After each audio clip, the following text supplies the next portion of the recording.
అసలు అందం అంటే ఏంటి? అది రూపమో, రంగో, అలంకారమో కాదు. ఏ ఒక్కరి జడ్జ్మెంటో, అభిప్రాయమో కాదు. ఒక కవి వర్ణనో, చిత్రకారుడి బొమ్మో కాదు.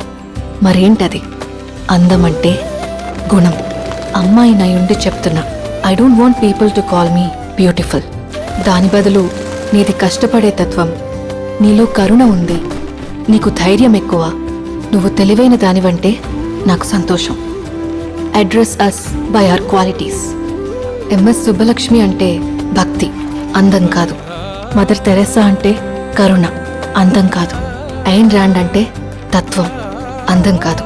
సరస్వతి అంటే విద్య, దుర్గా అంటే ధైర్యం, గౌరీ అంటే తపస్సు, లక్ష్మి అంటే శుభం. ఇలా ఏ దేవతనైనా ఆమె క్వాలిటీస్ కోసమే పూజిస్తారు, ఆమె అందం కోసం కాదు. నీ గుణాలే నీ సంతకమవుతాయి, నీ అందం కాదు.